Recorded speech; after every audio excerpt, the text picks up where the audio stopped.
중간에 이제 못 들어오시거나 부득이하게 또 일정이 있으신 분들 위해서 녹화를 해서 제 개인 유튜브에 올리며 주소를 공유해드리고요. 그래서 VPN 켜시고 언제든 접속해서 못 들으신 부분들은 보시면 되겠습니다. 네, 이제 좀 시작을 할까요? 제가 기도하고 시작하겠습니다. 살아계신 아버지 하나님 감사합니다. 저희가 방학을 맞아서 또 날씨도 춥지만 그러나 주의 말씀으로 우리가 그 온기를 느끼고자 주님의 사랑과 그 말씀을 우리가 전함을 받고자 이 자리에 함께하게 되었습니다.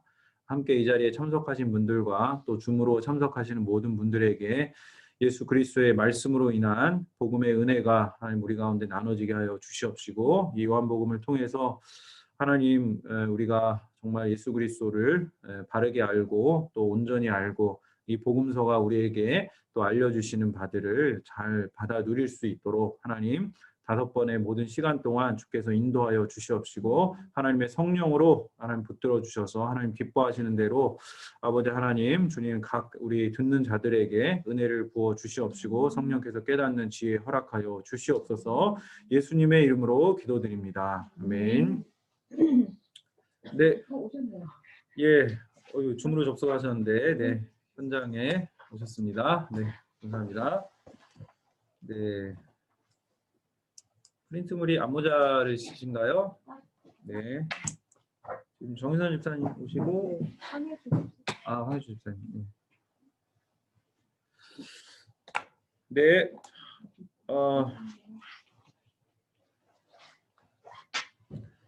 네, 오늘 이제 요한복음 저희 이제 시작하게 되는데요. 이거를 제가 지금 저희 교회 와서는 지금 교사 고등부 교사들하고 한 4장 정도까지 하다가 그만뒀고 그리고 저희 그 성도분하고도 좀 이렇게 교구 성도분하고도 하다가 중간에 그만뒀고 한 8장까지 하다가 그만두고 그래서 너무 찝찝해서 그가 아니고 끝까지 좀 같이 이 복음서의 내용을 한번 살펴보는 시간들을 가지면 좋겠다.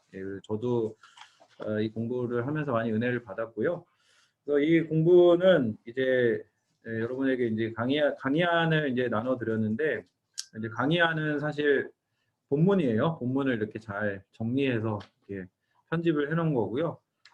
이것을 이제 제가 한 건 아니고 제가 이제 한국에 있을 때 언약교회라는 이제 교회 이제 조우진 목사님이라고 계십니다. 그 목사님이 통해서 지금 강의 이런 성경 공부들을 제가 몇 가지들을 했고요. 그래서 제가 받은 또 은혜들과 또 이 성경 공부들을 통해서 받은 은혜들을 같이 누리고 싶어서 그래서 이제 시작을 하게 됐고요. 요한복음 지금 저희가 이제 시작을 하는데요. 요한복음 먼저 좀 개관을 하고 이제 정식 저희 요한복음 과정이니까 개관을 하고 그다음에 1장부터 이제 내용을 들어가도록 하겠습니다. 신약 성경에서 사실 이제 제일 중요한 부분은 요한복음이 복음서죠. 복음서. 요한복음이 아니고 복음서가 있는데 복음서를 두 개로 나누면 공통 관점으로 쓰여진 마태, 마가, 누가복음이 있고 제사복음서라고 불려지는 요한복음이 있고 그 다음에 주요하게 바울의 서신들이 있고 그 다음에 일반적인 저자들, 공동 저자들의 서신들이 있고 마지막에 요한계시록이 있습니다. 이게 신약의 이제 그 구성인데 요한복음의 그 저자가 요한인지에 대해서도 뭐 현재 뭐 학계 여러 가지 의견들이 분분한데 일단은 저희는 그냥 전통적으로 보수적으로 잡고 요한이라고 보고 요한계시록 뭐 요한 1, 2, 3, 4 다 이제 요한이 썼다라고 보고 시작을 하겠습니다. 그래서 다 같이 이름은 요한인데 뭐 같은지 아닌지 조금 헷갈릴 수도 있는데 이제 최근에 요한일서를 좀 다시 요한복음 보고 좀 읽으면서는 동일 저자가 이겠구나라는 생각을 심증은 되게 많이 들더라고요. 통하는 것들이 있습니다. 자, 그래서 이제 요한복음, 요한 1, 2, 3서는 좀 그런 공통점들을 좀 파악을 할 수 있는데 요한계시록은 또 조금 다른 문제죠. 왜냐하면 요한계시록은 예언서 장르의 문학적 장르가 달라요. 그래서 같은 작가가 소설을 쓰거나 시를 썼을 때 그 소설과 시를 보고 이 사람 두 사람이 같은 작가다라고 추측하기 좀 어려운 부분들이 있습니다. 왜냐하면 장르가 달라서. 요한복음과 요한계시록도 약간 그런 거에 좀 속하는 그런 부분이 있고요. 그래서 이제 지금 뭐가 먼저 쓰였냐라고 했을 때 공간복음 같은 경우 여러분 그 마태, 마가, 누가 세 가지 복음서가 있는데 누가 제일 먼저 어느 복음서가 쓰여졌다라고 아세요?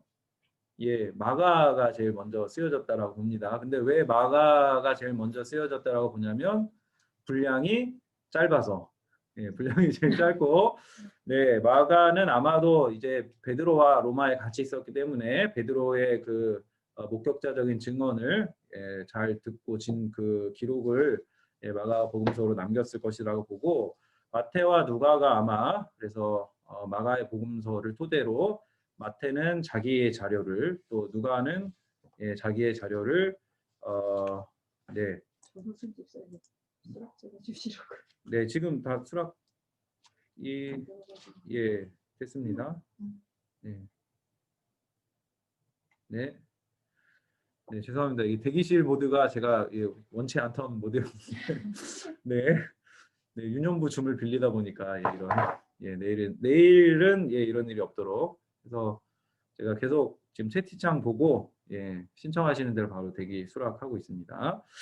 자, 그래서 마태랑 누가는 마가의 복음서를 아마 토대로 해서 자기만의 또 마태는 마태만의 자료를 누가는 또 누가만의 자료들을 모아서 복음서를 썼을 것이다 이렇게 추정이 되고요. 그래서 마가복음은 AD 65년 정도에 쓰여졌고 마태랑 누가는 AD 70년에서 85년 이렇게 보고요. 그리고 요한복음이 가장 늦게 보죠. 연대적으로 90년도로. 근데 이제 제가 지금 말씀드린 연도는 보수적인 연대입니다. 네, 그리고 자유주의나 이런 쪽 조금 더 진보적인 쪽에서는 늦게 잡는 게 이게 통례인데 저는 보수 교단의 보수 목사니까 보수적으로만 소개를 해드리고요.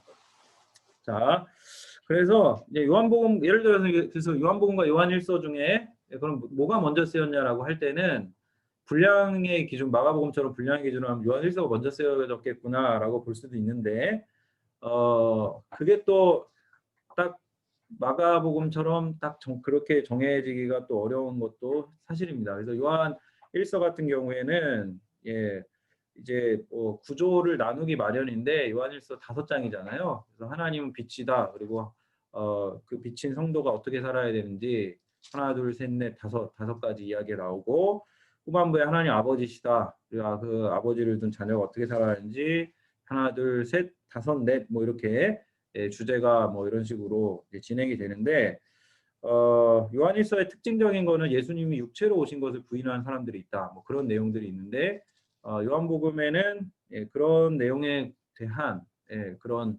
진술이나 그런 사람들이 있었다라는 그런 증거들은 나타나지가 않죠. 그래서 이제 어느 게 먼저 쓰여졌냐, 보충적으로 쓰여졌냐라고 했을 때 요한일서, 요한복음은 좀 어렵습니다. 어느 게 먼저 쓰여진지 어려운데 심증적으로는 읽어보면 동일 저자에 의해서 쓰여진 게 아닌가라는 그런 생각이 들고요. 그래서 이거는 근데 성도님들이 중요한 문제는 아니죠. 네, 신학하시는 분들이나 좀 이거에 대해서 좀 관심을 가질 만한 주제지. 그래서 이제 요한복음의 이제 본론적인 이야기를 드리면 이제 누가복음 그 마테마가 누가복음 같은 경우에는 공간복음은 사건 중심으로 기술이 쭉 되고 시간적 그 순서로 해서 예수님의 그 사역의 시작부터 십자가 부활까지 쭉 이렇게 이어지는데 요한복음은 맨 나중에 쓰여진 책이기도 하고 해서 이 공간복음의 해석의 역할을 하기도 하고요. 대표적인 게 오병이어 기적이죠. 해석의 역할을 하기도 하고 공간의 복음에 없는 그런 내용을 보충하는 역할을 하기도 하면서 그러면서 구성이 좀 다릅니다. 이제 공간은 사건 중심인데 요한복음은 사건이 있고 해석이 있습니다. 그리고 다른 말로 하면 사건이 있고 설교가 나오는 그런 식으로 진행이 이렇게 조금 차이가 있다. 그래서 아마도 이렇게 이런 기록들을 통해서 봤을 때 제자들이 이제 살아있을 동안에는 제자들이 설명하면 되는데 제자들이 이제 죽고 나서 없는 그런 가운데서는 이런 복음서들을 통해서 이 복음서의 내용들을 해석할 필요가 있는데 요한복음이 가장 늦게 쓰여진 복음서로서 이 마태, 마가, 누가에 대한 좀 해석의 역할도 하는 동시에 예수님에 대해서 조금 더 다른 신학적 목적을 가지고 예수님에 대한 다른 면들을 우리에게 많이 보여주고 전달하는 그런 역할을 이 책이 지금 했다라고 보여지고요. 네. 자, 그래서 네, 마가복음 특징은 제가 그냥 좀 넘어가고 마가복음도 따로 뭐 성역 공부를 할 수 있는데 지금 요한복음 같은 경우에는 우리가 지금 이제 전반부, 후반부를 나눠서 볼 겁니다. 그래서 1장에서 12장까지가 전반부고요. 13장에서 21장까지가 후반부. 네, 이 구조는 이 제가 지금 공부한 거에 대한 구조고요. 사실 요한복음에 대해서 학자들마다 다 구조가 다릅니다. 네, 그래서 뭐 그거는 뭐 여러 가지 입장이 있을 수 있으니까. 근데 이 공부에서는 1장에서 12장을 전반부로 보고 13장에서 21장 후반부로 보고요. 1장에 이제 주제가 세 가지 나올 거고요. 이제 곧 보게 될 거고요. 1장의 주제가 세 가지가 나오고 그 다음에 단락이 세 개가 나올 겁니다. 세 단락. 그래서 내러티브 설교 뭐 이런 식으로 나오고 7장에서도 마찬가지로 인트로 주제가 나오고 그 다음에 세 개의 주제가 나올 겁니다. 네, 설교, 내러티브 설교 이렇게 네, 이렇게 주제가 나오고요. 후반부인 13장에서 21장까지 중에서 13, 14, 15, 16장은 성만찬 설교로 이렇게 하나로 묶습니다. 네, 성만찬 설교로 예수님이 세족식하고 이제 성만찬 하시는 가운데 설교하신 내용들로 묶고 17장은 예수님의 대제사장적 기도 그런 부분이고 그 다음에 18장, 19장은 십자가 그리고 20장, 21장 부활인데 18, 19장, 20장, 21장이 장면이 세 개씩 들어 있어요. 십자가의 그 예수님 십자가 장면이 세 장소로 이렇게 진행이 되고 그 다음에 예수님의 부활 장면도 세 장소로 지정이 됩니다. 네. 김승균 목사님 밖에 오셨네. 예, 예. 제 이름으로 접속돼서 네. 저한테 분들이 지금 오고 계시는데 네. 승인해달라고. 네, 지금 계속 이게 지금 대기실 모드가 돼가지고 예. 아, 예, 제가 계속 보고 있습니다. 네. 죄송합니다. 네. 그걸로 안 들어가지고요, 목사님. 예. 아이디를 넣으면 들어가지고요. 거기 예. URL을 주신 그거는 또 안 들어가지고. 아, URL이 안 돼요? 네. 아, 틀려요. 그러면 제가 URL 다시 보낼게요. 네, 그래가지고 전호순 집사님이 계속 안 된다고. 네, 죄송합니다. 전호순 집사님이 뜨다가 지금 못 들어 네, 계속 안 들어가진다고 그러셔가지고 네. 근데 해보니까 그거랑 그거랑 다르네. 네. 지금 다르군요. 잠시만요. 예, 죄송합니다. 지금 URL 드릴게요. 요한복음방에.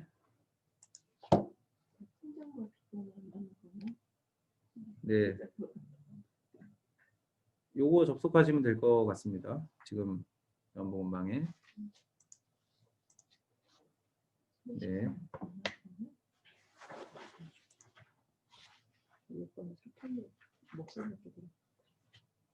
네. 네, 어차피 지금 예, 내일부터는 저희 고등부 줌으로 제가 쓰던 줌으로 변경해서 주소 다시 공지할게요. 예, 이런 문제들이 없을 것 같고 전우순 집사님이 계속 튕기시네요. 네, 안 되시니까. 지금 아니 제가 그래 수락을 하는데 네. 못 들어오시는데요. 예, 지금 접속은 되는데 수락이 안 돼서 제 이름을 바꿔야겠네요. 그리고 호스트를. 이거 어떻게 바꾸지?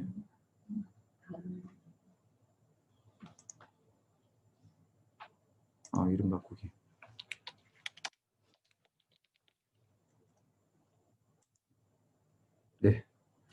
바꿨습니다. 네. 자, 그래서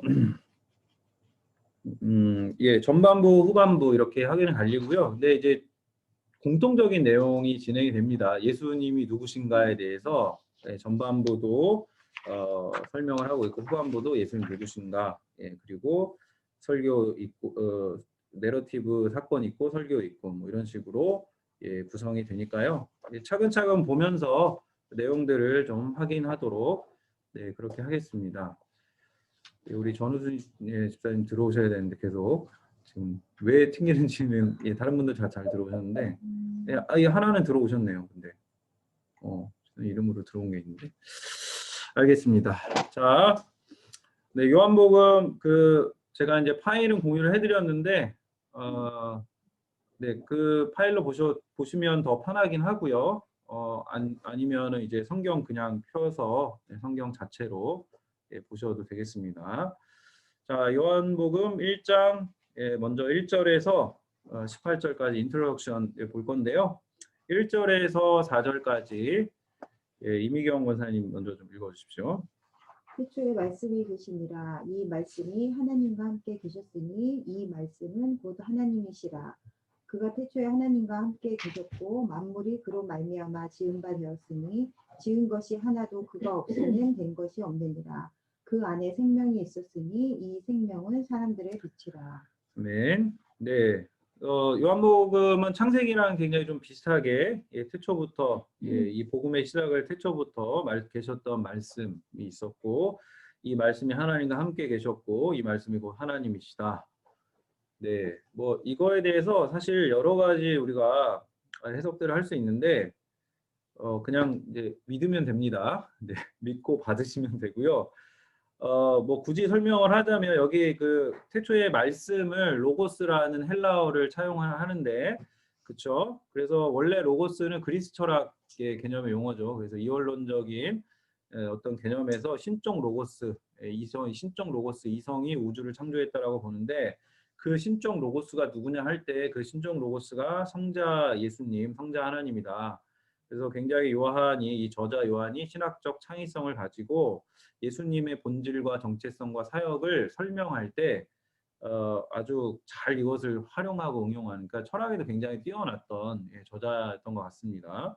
그래서 나중에 3장에 보실 때 니고데모 거듭남에 대해 이야기할 때 이게 헬라어로 위로부터란 뜻이 있죠. 그래서 예수님은 자꾸 위로부터 오신 분, 예, 너희는 아래서 났다. 그래서 위로부터 다시 나지 않으면 안 된다. 이제 그런 얘기들이 다 그리스 헬라 철학적 배경이 있는 분들은 아마 더 이런 이해들이 훨씬 가깝게 다가왔을 것 같고요. 저희는 네, 이런 그리스 헬라적인 사고 아래 있는 사람들이 아니고 유교적 사고 아래 있는 사람들이기 때문에 믿고 받으면 됩니다. 이 말씀 곧 하나님이시고 그가 태초에 하나님과 함께 계셨고 만물이 그로 말미암아 지은 바 되었으니 지은 것이 하나도 그가 없이는 된 것이 없느니라. 이 말씀 로고스가 천지를 창조하셨다. 이 말씀을 하고 있고요. 그 안에 생명이 있었으니 이 생명은 사람들의 빛이라. 그 말씀이 우리 생명이고 우리 빛이구나. 이렇게 받으시면 됩니다. 자, 다음 5절부터 13절. 예, 우리 누가 읽어주실까요? 이순희 권사님께서 읽어주십시오. 빛이 어둠에 비추되 어둠이 깨닫지 못하더라. 하나님께로부터 보내심을 받은 사람이 있으니 그의 이름은 요한이라. 그가 증언하러 왔으니 곧 빛에 대하여 증언하고 모든 사람이 자기로 말미암아 믿게 하려 합니다. 그는 이 빛이 아니요 이 빛에 대하여 증언하러 온 자라. 참 빛, 곧 세상에 와서 각 사람에게 비추는 빛이 있었나니 그가 세상에 계셨으며 세상은 그로 말미암아 지은 바 되었으되 세상이 그를 알지 못하였고 자기 땅에 오매 자기 백성이 영접하지 아니하였으나 영접하는 자 곧 그 이름을 믿는 자들에게는 하나님의 자녀가 되는 권세를 주셨으니 이는 혈통으로나 육정으로나 사람의 뜻으로 나지 아니하고 오직 하나님께로부터 난 자들입니다. 아멘. 네, 5절부터 13절까지 보시면 이 5절이랑 14절이랑 사실 거의 같은 의미예요. 그래서 패턴을 두 번 요한이 예수님에 대한 이야기 패턴을 반복하고 있는데요. 빛이 어둠에 비치되 어둠이 깨닫지 못했다. 예, 그리고 6절에서 8절은 이 빛에 대한 이야기가 아니라 세례 요한에 대한 설명입니다. 그래서 거기를 이렇게 네모로 이렇게 착 치셔가지고 이렇게 박스로 이렇게 쳐서 세례 요한에 대한 설명이구나 하고 넘어가시면 돼요. 이제 삽입 구절이라 보시면 되고 진짜 하려고 하는 이야기는 이제 5절에서 9절로 바로 이렇게 보셔도 됩니다. 참빛 곧 세상에 와서 각 사람에게 비추는 빛이 있었나니 그가 세상에 계셨으며 세상은 그로 말미암아 지은 바 되었을 때 세상이 그를 알지 못하였고 자기 땅에 오매 자기 백성이 영접하지 아니하였으나 그렇죠? 그래서 지금 빛이 세상에 왔는데 그 빛을 5절에 보면 어둠이 깨닫지 못하고 그 빛이 자기 땅에 왔는데 자기 백성이 알지 못하더라. 이제 계속 읽어보면 자기 백성이 계속 모르는 이야기가 계속 나올 겁니다. 자, 그래서 그 세상에 계셨으면 세상 그로 말미암아 지은 바 되었고 영접지 않았지만 12절이 이제 여기 이제 저자 요한의 이 고백에 대한 핵심적인 구절입니다. 영접하는 자 곧 그 이름을 믿는 자들에게는 하나님의 자녀가 되는 권세를 주셨으니 이는 혈통으로나 육정으로나 사람의 뜻으로 나지 아니하고 오직 하나님께로부터 난 자들이니라. 자, 그래서 1장에 보시면 일단 그 제가 지금 이렇게 계속 수락하느라고 정신이 없는데 1장을 크게 보면 저자 요한이 하는 이야기가 있고 두 번째 세례 요한이 하는 이야기가 있고 세 번째 제자들에 대한 이야기의 파트가 있습니다. 예수님 누구신지에 대해서 저자 요한의 이야기, 세례 요한의 이야기, 그다음에 제자들의 이야기가 있는데 지금 1절에서 18절은 저자 요한의 이야기를 보고 있는 겁니다. 자, 이제 그 맥락에서 지금 12절 영접하는 자, 우리가 다 암송하고 있는 구절이죠. 영접하는 자, 곧 그 이름을 믿는 자들. 이게 우리는 굉장히 자연스러워. 영접한다는 게 영접하면 되지. 예수님 영접하는 거지. 어릴 때부터 이렇게 배웠거든요. 근데 이 글을 읽는 유대적 배경이 있는 사람들은 이 말이 굉장히 거슬리는 말입니다. 왜냐하면 한 번도 구약 성경에는 영접이란 방법으로 하나님의 자녀가 되는 그런 구절이 없어요. 그래서 영접한다가 아니라 원래는 그렇죠? 언약, 율법, 할례, 모세 뭐 이런 혈통적으로나 어떤 언약적으로 맺어진 관계가 아니고 영접이라는 방법을 통해서 예수님의 이름을 믿는 것, 예수님의 이름을 믿는데 하나님의 자녀가 된다. 이게 굉장히 다른 겁니다. 지금 유대적 배경에 있는 사람들하고는 배경이 굉장히 다르고 그래서 이 저자 요한이 지금 이야기하는 건 영접하면 하나님의 자녀가 된다. 구약에서는 구약에서 언약을 맺으면 하나님의 백성이 됩니다. 그러니까 그 뉘앙스가 조금 달라요. 신약에서는 영접하면 하나님의 자녀가 되고 구약에서는 백성 개념이 훨씬 강해요. 왜냐하면 이스라엘 신정국가 개념 안에서 구약은 이제 하나님 나라가 펼쳐지고 신약에서는 훨씬 확대된 예수 그리스도 안에서 모든 민족과 모든 그 혈통이나 뭐 육정이나 이런 것들로 이루어진 것이 아니라 모든 하나님의 사람들 예수 그리스도 영접하는 사람들 구원을 얻거든요. 그래서 구약에서는 이제 그 예를 들면 출애굽 사건을 보면 왕이 다른 왕을 더 힘센 왕이 다른 왕을 전쟁에서 이겨서 그 백성을 포로에서 구원해 주는 그 출애굽이죠. 그게 그런 식으로 하나님이 자기 백성과의 언약 이런 관계를 맺는 방식이 나타난다면 이제 신약에서는 아버지 하나님이 굉장히 아버지 자녀 이런 설명들이 굉장히 강합니다. 자, 그래서 지금 영접하는 자는 하나님의 자녀가 된다. 그리고 13절에 오직 하나님께로부터 이 사람들은 할례나 뭐 유대인으로 태어났거나 그런 게 아니라 사람의 뜻이 아니라 하나님께로부터 난 자들. 하나님께로부터 난 자들이라는 뜻은 뭡니까? 하나님께로부터 난 자들. 하나님께서 낳아주셨다. 하나님께서 낳아주셨다는 뜻이죠. 이게 3장에 있다 보면 나올 겁니다. 하나님께서 낳아주신 자들이 하나님 자녀가 되는 거지. 자기 뜻이나 혈통적으로 유대인이거나 그렇죠. 그래서 뭐 어떤 좋은 가문에 태어나거나 율법을 지키거나 이런 걸로 되는 게 아니다. 그리고 여기서 한 가지 또 우리가 볼게 여기 12절에 하나님의 자녀가 된다라는 것은 여기서 자녀는 테크논 양자가 된다는 겁니다. 그렇죠? 친자는 누구예요? 하나님의 친자는 예수님이죠. 예수님은 그 휘오스라는 단어를 쓰고 양자는 테크논 테크나. 예. 그래서 우리가 하나님의 양자가 되는 거. 정말 예, 직접 낳아준 것은 아니지만 법적으로 상속의 권한을 가지게 되는. 그래서 양자가 되는 것이 어떻게 보면 우리에게 더 큰 은혜입니다. 우리가 자녀로서의 자격도 없고 뭐 아무것도 한 것도 없는데 그냥 하나님이 우리를 사랑하셔서 예, 자녀로 삼아 주시는 양자로 이렇게 들여 주시는.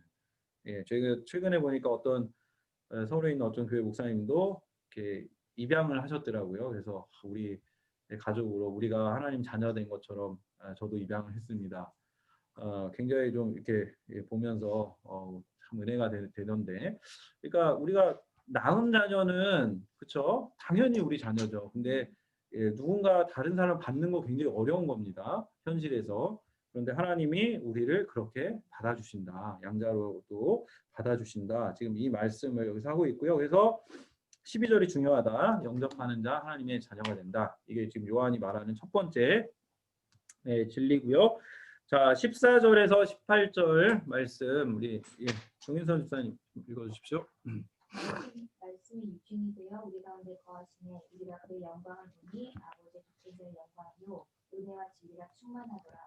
요한이 그에 대하여 증언하여 외쳐 이르되 내가 전에 말하기를 내 뒤에 오시는 이가 나보다 앞선 것은 나보다 먼저 계시니라 한 것이 이 사람을 가리키니라 하니라. 우리가 다 그의 충만한 데서 받으니 은혜 위에 은혜로라. 율법은 모세로 말미암아 주어진 것이요 은혜와 진리는 예수 그리스도로 말미암아 온 것이다.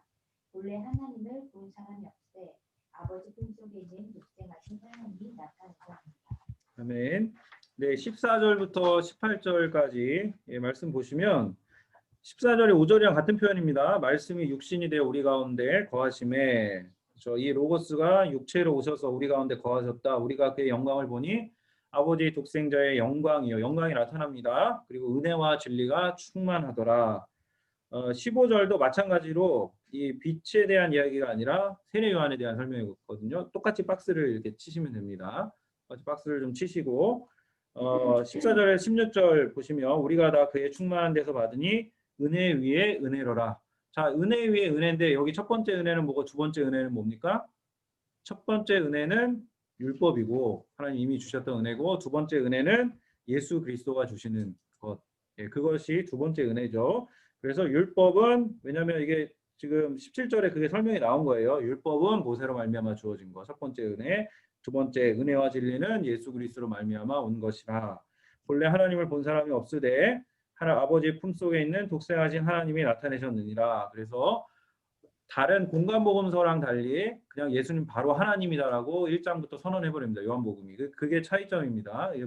공간복음에서는 이제 점점 가야지 메시아가 누군가, 메시아가 뭐 하는가 이런 것들이 나오는데, 요한복음은 그냥 처음부터 이런 이야기들을 우리에게 알려주고 있습니다. 자, 그래서 이제 저자 요한의 사도 요한의 선포 1절에서 18절까지 말씀 봤고요. 자, 19절에서 34절 말씀을 볼 텐데요. 19절에서 28절까지 황희 집사님이 읽어주십시오. 유대인들이 예루살렘에 가서 내리고 요한에게 보내어 내가 누구냐 물으니 요한의 증언이 이러하니라. 요한이 그러려 말하고 숨기지 아니하니 그러려 말한다 하는 말이 나는 그리스도가 아니라 하는데 또 올때 그러면 누구냐 내가 엘리야냐 이르되 나는 아니다. 또 올때 내가 그 선지자냐 대답하되 아니다. 또 나는 누구냐 우리를 보면 그들에게 대답하고 말아 너는 내게 대하여 무엇이라 하느냐 이르되 나는 선지자 이사야의 말과 같이 주에게서 복종하라고 강요하고 외치는 자의 소리라 하니라. 그들은 바리새인들을 보낸 자가 또 물어 이르되 내가 너는 그리스도가 아니요 엘리야도 아니요 그 선지자가 아니신데 어찌하여 세례를 베푸느냐. 요한이 대답하되 나는 무슨 세례를 베푸느냐. 너희 가운데 너희가 알지 못하는 한 사람이 있으니 곧 내 뒤에 오시는 그이다.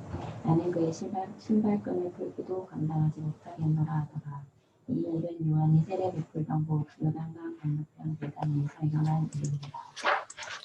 네, 19절에서 28절 이제 세례 요한이 선포한 예수님에 대해 선포하는 내용입니다. 19절에 유대인들이 이제 찾아와서 사람들 보내서 요한에게 네가 누구냐라고 물으니까 20절에 나는 그리스도 아니다 이렇게 얘기를 합니다. 21절에 그러면 누구냐 너 뭐냐라고 했을 때 23절에 요한이 이렇게 얘기하죠. 나는 선지자 이사야의 말과 같이 주의 길을 곱게 하라고 광야에서 외치는 자의 소리다. 네, 저는 이 말을 들으면 군대 생각이 납니다. 저희 군대 찬양팀이 광야의 소리였거든요. 예, 광야에서 외치는 자의 소리 이름 되게 잘 지었죠. 그래서 광야에서 외치는 자의 소리다 이야기하고 바리새인들이 시비를 걸죠. 야 그러면 너 그리스도도 아니고 엘리야도 아니고 선지자도 아닌데 세례를 왜 베풀어? 라고 또 시비를 겁니다. 너 아무것도 아닌데 왜 세례를 베풀어? 라고 이야기하니까 요한이 뭐라고 대답하냐면 세례를 왜 베풀어 물었으니까 뭐라고 대답해야 돼요? 내가 왜 세례를 주냐면 이렇게 대답해야 되는데 이런 얘기를 합니다. 갑자기 나는 물로 세례를 베풀거니와 너희 가운데 너희가 알지 못하는 한 사람이 섰으니 한 사람 계시는데 내 뒤에 오시는 분이다. 지금 그 분을 이제 요한이 소개하고 있어요. 자, 그래서 29절에 이어서 보시면 29절에서 31절 네, 최익사님께서 읽어주십시오.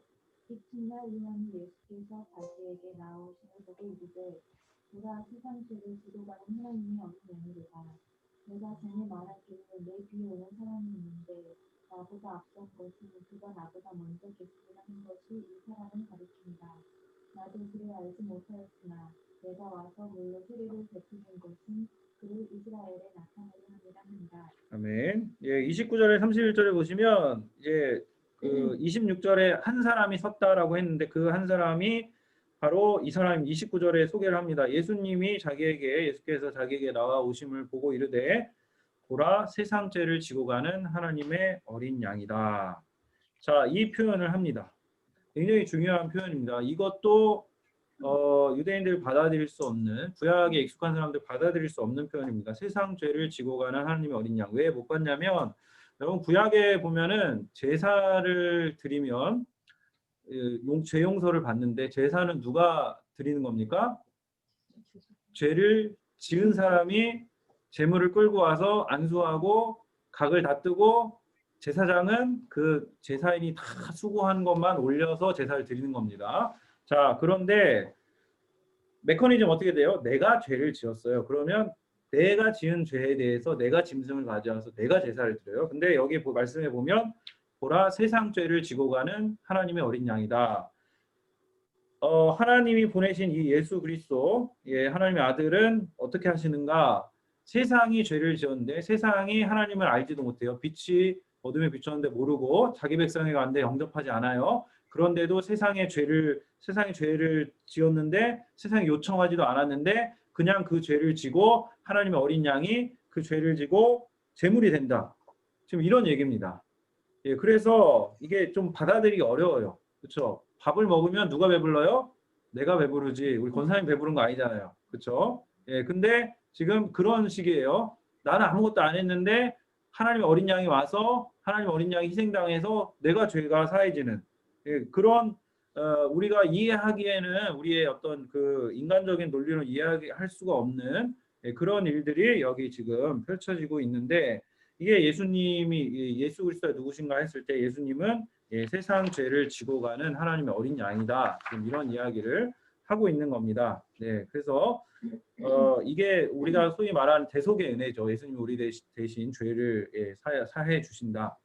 이게 사실은 논리적이 굉장히 좀 머리가 좋은 분들은 받아들이기 어려운 이야기입니다. 네. 예? 대기가 안 뜨는데요? 네. 그럼 주소를 한번 다시 보내주시겠어요? 예. 네. 네, 오늘 죄송합니다. 대기실로 인하여 많은 혼란이. 지금 네, 내일은 이런 일이 없도록. 이따가 점심 먹을 때 끊고 대기실 없애고 다시 시작을 해보겠습니다. 자, 그래서 지금 여기 어디까지 얘기했죠? 여기까지 얘기했죠? 네. 그러니까 예수님이 십자가를 지시고 죽으셨는데 왜 내가 용서를 받냐? 이게 사실은 이해가 안 되는 건데 그냥 구약 전체적으로 보면 하나님이 왜 구약 시대 때 이스라엘 백성이 제사 제도를 주셨는가 할 때 사실은 예수님의 이 희생을 예표로서 그러니까 미리 보여주는 거죠. 전조적 현상에서 보여주는 건데 사실 이것 때문에 제사 제도가 주어진 것이라고 보는 거죠. 근데 이 구약의 제사는 다 히브리서에 의하면 다 모형이잖아요. 참 것이 아니고 진짜는 예수님이 하신 것이다라고 이야기하는데 그래서 예수님을 통해서 예수님이 주시는 이 대속의 은혜를 우리가 받는 건데 논리적으로 보면 잘 안 맞아요. 근데 합리적이지도 않고 그래서 머리가 좋고 잘 따지는 분들은 이걸 받기가 어렵다는 말씀을 제가 드리는 거예요. 그래서 저같이 단순하고 그냥 믿음의 은사만 있는 사람들은 말씀을 읽고 믿으면 되는구나 믿고 받으면 되는데 머리가 좋으신 분들은 한참 걸립니다 이게. 근데 어쨌든 그런 여러분도 예수님을 믿게 됐다면 그게 굉장히 은혜라는 것을 다시 한번 우리가 생각할 필요가 있고 그래서 그냥 받는 거다. 주님이 우리에게 이런 일들을 하셨다라는 것을 받는 거고요. 자, 두 번째로 보시면 자, 그 하나님의 어린 양이로다 요한이 증언하고 30절에 내가 그 얘기했던 그 사람 이 사람이야 라고 얘기하면서 32절에 요한이 또 증언하여 이르되 내가 봄에 성령이 비둘기같이 하늘로부터 내려와서 그의 위에 머물렀더라. 그 공간복음서에 예수님 세례받는 장면이 나오잖아요. 그렇죠? 근데 사람들은 그 사실 하늘의 음성 들리고 비둘기같이 내려오는 거를 예수님이 보시는 거지 사람들이 보는 건 아니에요. 그 복음서 보면. 근데 요한은 아마 이거 성령이 내려오시는 거를 본 것 같아요. 그 본 것을 증언해서 여기 써놨고 요한이 뭐라고 얘기하냐면 나도 그를 알지 못했대요. 우리도 몰랐어.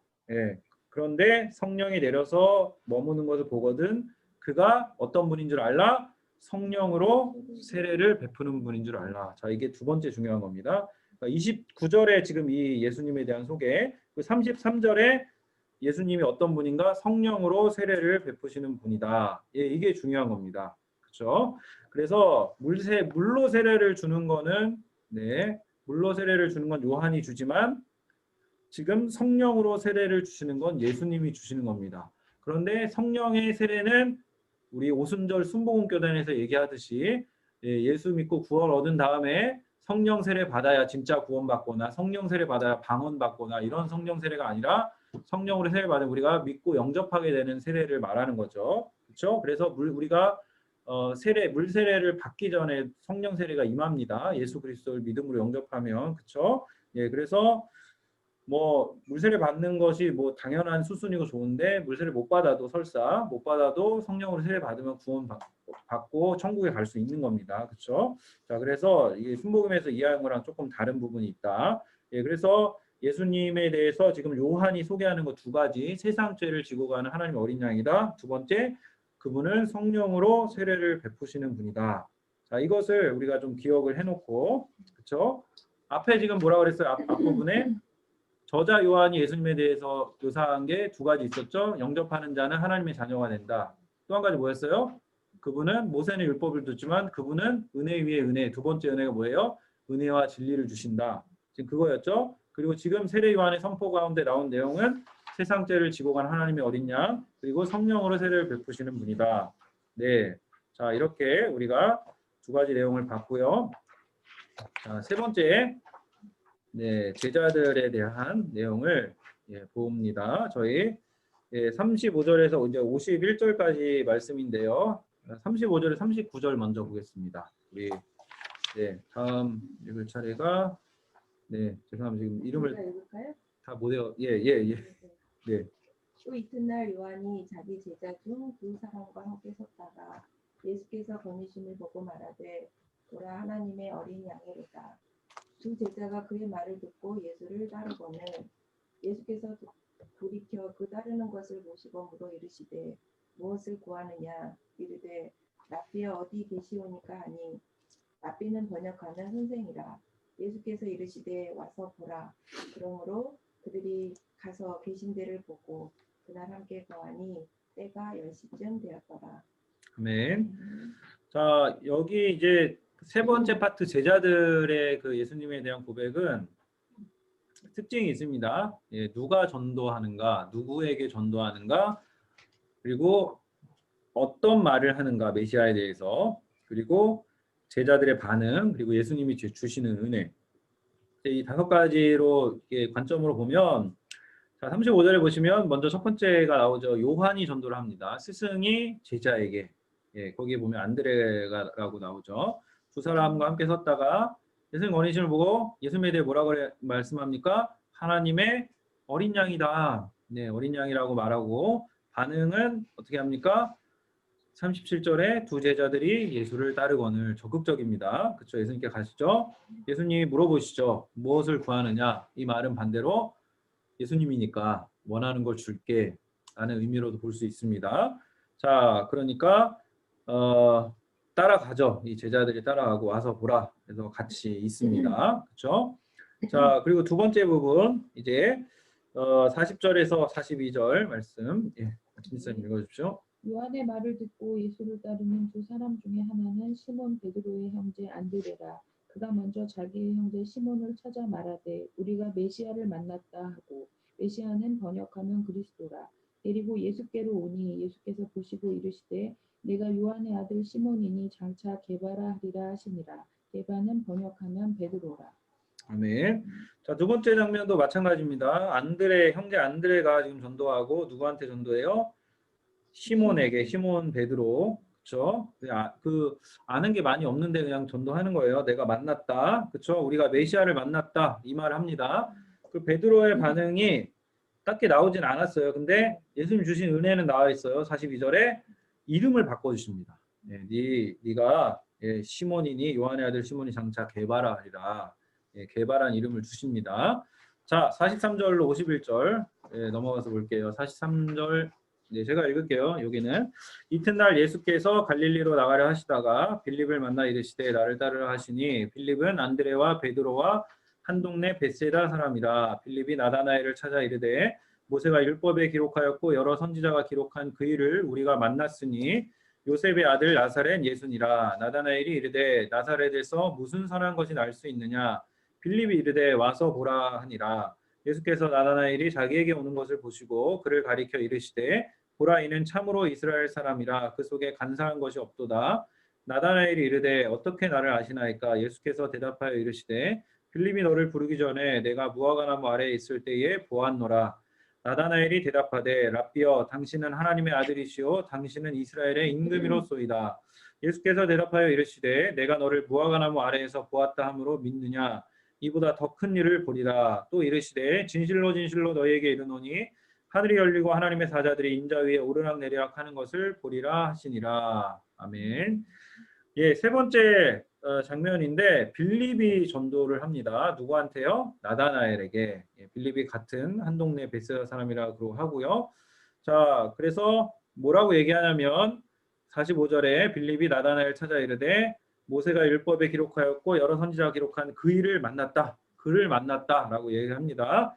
그런데 반응이 어때요? 46절에 반응이 부정적입니다. 나사렛에서 무슨 선한 것이 날 수 있느냐? 웃기고 자빠졌네. 말도 안 되는 소리 하지 마라. 나사렛에서는 그런 거 안 돼. 라고 이야기를 하는 겁니다. 빌립이 와서 봐라. 이렇게 이야기를 합니다. 자, 근데 예수님이 그런 나다나엘에게 뭐라고 하시냐면 47절에 나다나엘이 왔죠. 왔는데 나다나엘의 속을 아시는 거예요. 너는 참으로 이스라엘 사람이다. 그 속에 간사한 것이 없도다. 참 이스라엘 사람. 그래서 요한복음에 보면 참 이스라엘 사람이 있고 이렇게 부정적으로 묘사되는 게 유대인들입니다. 유대인은 굉장히 부정적으로 묘사되고 예수님을 메시아로 믿지 않는 그런 식으로 묘사되고, 지금 반대로 나다나엘은 참 이스라엘 사람이라는 칭찬을 받고 있습니다. 나다나엘이 이르되 어떻게 나를 아시나이까? 빌립이 너를 부르기 전에 네가 무화과나무 아래에 있을 때 봤다. 예수님 이미 아시죠. 그래서 빌립이 나다나엘이 그걸 믿습니다. 그리고 그런 고백을 해요. 당신은 하나님의 아들이시오. 당신은 이스라엘의 임금입니다. 예수께서 네가 이걸 믿느냐? 이보다 더 큰 일을 보리라. 더 큰 은혜 받을 거야 라고 말씀을 하십니다. 자, 그렇게 하시고 예수님이 51절에 의미심장한 말씀하시죠. 또 이르시되 진실로 진실로 너희에게 이르노니 하늘이 열리고 하나님의 사자들이 인자 위에 오르락내리락 하는 것을 보리라 하시니라. 아멘. 자, 여러분 1장 51절이 무슨 내용일까요? 1장 51절. 성경 어디 나오는 내용일까요? 1장 51절의 내용이 예, 창세기 28장에 야곱이 예, 돌베개 메고 잠 잘 때 이 이야기가 나옵니다. 네. 자, 그래서 그러면 우리가 추측할 수 있죠. 아, 그런 연관성이 있겠구나. 네. 근데 지금 이 이야기가 해석이 좀 어려운데요. 이렇게 보면은 유대인들이 그 포로기 이후에 그 구약 성경에 주석을 단 성경이 있습니다. 그거를 탈굼 성경이라고 하는데 거기 탈굼 성경에 그 야곱의 이야기에 대한 이것과 관련한 이야기를 보면 창세기 28장에 그 이제 야곱이 여기 이렇게 땅에 가다가 그림을 잘 못 그려요. 예, 돌베개 메고 자잖아요. 예, 돌베개 메고 보이세요? 예, 돌베개 메고 자요.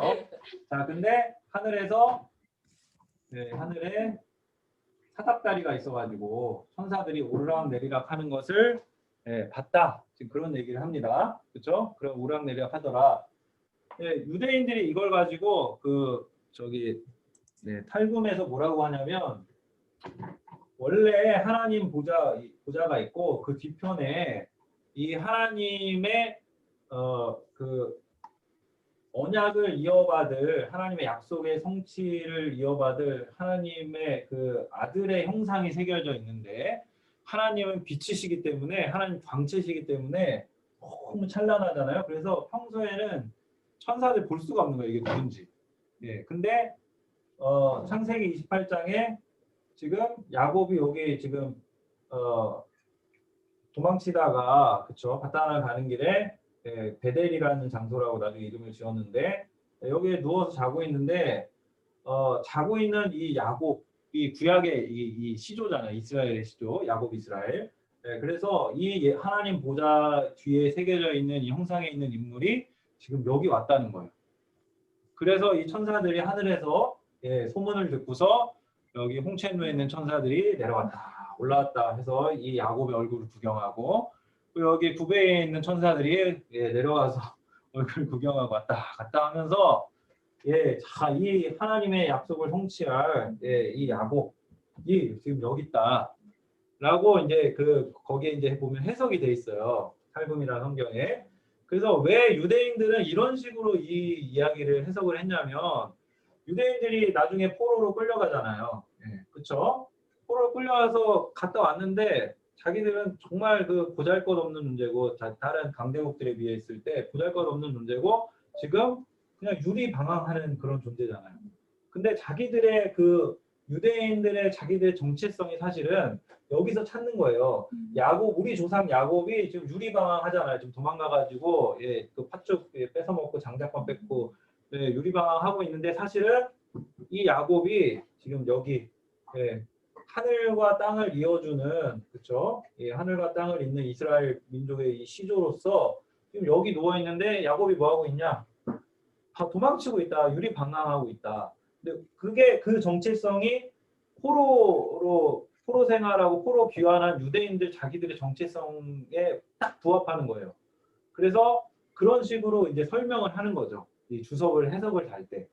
예, 그래서 이 야곱이란 인물에 대해서 유대인들이 이런 모습을 보고 자기들의 어떤 정체성이 지금은 포로 가운데 있고 막 흩어져 있고 그런 것들 약소국으로 있지만 원래 우리는 하나님의 이 언약을 이어받을 하나님의 보좌 뒤에 새겨진 야곱 이스라엘의 후손이다라는 정체성을 가지고 이런 설명을 한 겁니다. 자, 근데 그런 배경에서 지금 오늘 51절을 보시면 뭐 무슨 얘기인지 대충 감이 오시죠? 예. 지금 하늘과 땅을 잇는 분으로서 하나님의 보좌 뒤에 예, 하나님의 아들 예, 그 형상을 못 보는데 지금 그분이 어디에 오셨다? 지금 여기에 오셨다라는 겁니다. 지금 여기에. 네.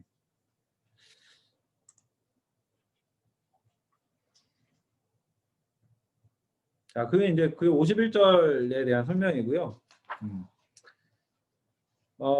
이제 전체적으로 제가 지금 요 제자들에 대한 것을 잠깐만요. 네. 제자들에 대한 걸 공유를 제가 PPT 파일로 올려드린 거 있잖아요. 네네네. 그거를 잠깐 보시면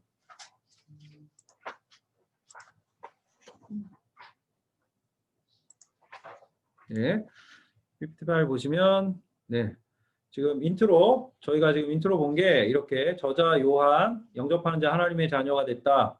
율법은 모세에게 주었지만 은혜와 진리는 예수 그리스도를 통해 주셨다. 첫 장 보는 겁니다. 인트로. 세례 요한의 증언 세상 죄를 지고 가는 하나님의 어린 양 예수님이다. 예수님은 성령으로 세례를 주신다. 그리고 예수님이 제자들을 부르시는 장면 이렇게 나오고요. 그래서 지금 제가 설명해 드린 이 장면들 누가 누구에게 어떤 말로 반응했고 예수님 주신 은혜가 무엇인가 요한이 스승인 요한이 안드레에게 그리고 하나님의 어린 양이다 말하고 반응은 적극적으로 예수께 간다. 그리고 예수님이 무엇을 구하느냐 원하는 거 줄게. 지금 이 내용들을 본 겁니다. 네, 그래서 이것들을 우리가 본 거고요. 자, 그래서 예, 이제 그 다음 2장을 볼 건데 예, 다시 예. 다시 제 얼굴을 다시 보여드리고 네, 이 본문 통해서 우리가 좀 생각해 볼 수 있는 게 전도는 누가 하냐라고 했을 때 전도는 초신자도 한다. 예, 전도는 초신자가 하는 거야. 초신자가 훨씬 잘한다. 여기 지금 저를 포함한 묵은 신자들은 전도를 잘 못한다. 그죠? 그래서 제자들이 한 말이 뭐예요? 메시아 만났어. 와 봐봐. 그렇죠? 그러니까 우리가 전도할 때 뭐라 그래요? 야 교회 한번 가보자. 와 봐. 새 가족, 새 생명. 그래서 연결하는 거죠. 그래서 그 과정을 통해서 복음을 듣는 거지. 이렇게 전도를 내가 난 아직 전도하기에 너무 이렇게 인격 수양이 덜 됐거나 성화가 덜 됐거나 난 아직 멀었어 이런 생각하면 예 잘못 생각하시는 겁니다. 전도는 그냥 제자들은 예수님 그냥 잠깐 한번 만났어요. 근데 이분이 따를 만한 분이구나 메시아구나. 제자들이 처음 만났을 때 예수님이 뭐 십자가 지시고 예수님 부활하시고 이거 알았을까요? 몰라요. 그냥 단순히 그 잠깐 만난 그 만남을 가지고 제자들이 예수님께 다른 사람을 스승이 제자에게 제자가 제자를 형제가 형제를 초대하고 있는 겁니다. 자, 그래서 전도는 누구나 한다. 그러면 양육은 누가 하냐? 양육은 조금 성장하신 분이 하는 겁니다. 그렇죠? 전도와 양육이 좀 구별되는 거예요. 양육은 성장한 사람이 하는 거고 전도는 누구나 한다. 그래서 전도는 두려워할 필요가 없습니다. 제가 CCC에서 대학생 선교할 때 가장 아직도 기억에 남는 건 전도 이렇게 그 LTC라고 막 전도 훈련 받고 전도하거든요. 4학년 가지고 예, 그 할 때 거기서 해주는 얘기가 가장 위안이 되는 얘기가 있어요. 전도를 하되 결과는 하나님이 책임지시는 거기 때문에 결과는 네가 책임지는 게 아니야. 전도하는 게 중요한 거야. 얼마나 그 두렵고 뻘쭘하고 그래요. 사람 그 모르는 사람한테 가가지고 갑자기 사형리에 대해 들어보셨습니까? 요즘 같으면 막 예, 욕을 먹겠죠. 근데 그 당시는 아직 분위기가 좋아서 괜찮았거든요. 그래서 잘 들어주는 분도 있고, 예, 뭐 그냥 무시하고 지나치는 사람도 있었지만 어쨌든 전도의 결과는 하나님이 책임져 주시는. 예, 그래서 우리가 사실은 양육할 때도 약간 그런 마음을 가져야 돼요. 거듭나지 않은 분들을 우리가 복음을 가르치거나 제시하거나 할 때 그 복음의 그 결과는 하나님이 하시는 거지 우리한테 있는 것이 아니다. 또 한 가지는 뭐 전도 폭발에서 이게 그런 이야기가 있다고 해요. 복음을 제시를 평생 한 70번 맞아요? 70번 정도 들어야지 복음을 영접한다 한 사람이. 네. 네, 권사님. 네, 그렇게 제가 어렴풋이 들었는데 예, 많이 듣는 건 필요한 것 같은데 예, 그 통계가 어떻게 나오는지 잘 모르겠지만 어쨌든 예, 복음을 내가 딱 이 사람한테 전했다고 해서 이 사람이 바로 믿으면 너무너무 감사하고 기적적이고 놀라운 건데 그렇지 않을 수도 있다는 거. 내가 한 번 전했으니까 다음 사람을 통해서 이 사람 복음 영접하게 될 거야. 이런 믿음과 확신을 가지고 복음을 전하는 거. 예, 그런 담대함이 좀 우리에게 필요하다. 예, 근데 복음을 전했어요. 근데 복음을 전한 그 사람을 케어하는 거는 또 내 책임입니다. 그렇죠? 그래서 나 몰라라 하면 안 되고 그 사람을 잘 챙겨야 된다. 그리고 여기 본문에서 볼 수 있는 또 하나 특징이 다 관계 전도입니다. 그렇죠? 관계를 통해서 전도하는 스승이 제자에게, 형제가 형제에게, 친구가 친구에게, 그렇죠? 그래서 뭐 노방 전도가 효과가 있냐 없냐 뭐 이런 저런 얘기가 있는데 어쨌든 전도를 하는 건 필요하고 노방 전도가 가능하면 노방 전도를 하고 관계 전도가 좋으면 관계 전도를 하시고 어쨌든 뭐로 가든 전도하는 게 중요하다. 예, 우리가 왜 정체돼 있고 우리가 왜 이렇게 그 심장이 뜨겁지가 않고 복음에 대해 뜨겁지가 않느냐 했을 때 나만 알고 있어서 뜨겁지가 않은 거죠. 복음을 듣지 못하고 복음을 알지 못하고 예, 복음을 통해서 거듭나지 않는 사람들과 이 복음을 전하게 될 때 가장 좋은 그 은혜를 받는 사람은 복음을 전하는 사람입니다. 네, 그래서 이번 하반기에 제가 그런 은혜를 많이 받았습니다. 저희 아이들 만나고 또 저희 교구에서 이제 거듭나지 않은 성도님 또 이 성경 공부하면서 제가 막 기도가 되고 막 은혜가 되고 네, 그렇더라고요. 그래서 우리가 복음을 물론 이제 복음을 알고 있는 분들에게 복음을 더 자세히 알려주는 것 중요한데 알지 못하고 거듭나지 않은 분들에 대한 관심과 사랑을 가지는 거 굉장히 필요하고 자, 세 번째 특징은 반응이 다 다르다는 거죠. 그렇죠? 적극적으로 세례요한의 제자들은 따라왔고 베드로는 뭐 반응이 없는데 뭐 복음서를 통해 공간복음 통해서 보면은 베드로도 이렇게 이런 반응들이 있죠. 그리고 나다나엘 같은 경우에는 부정적 반응이 보이는데 그래서 전도했을 때 사람들 보이는 반응 때문에 실망할 필요는 없다는 거예요. 예. 은혜는 예수님 주시는 거지 내가 주는 게 아니기 때문에 우리가 할 일은 뭐냐면 예수 그리스도가 누구신지를 선포하고 예, 그 예수 그리스도를 전하는 거. 예.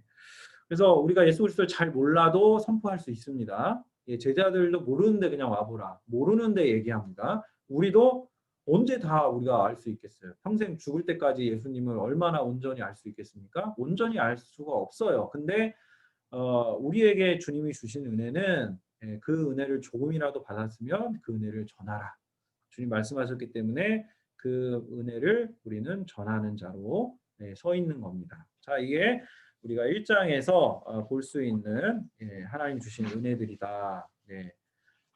지금 제가 5번의 강의를 잡았거든요.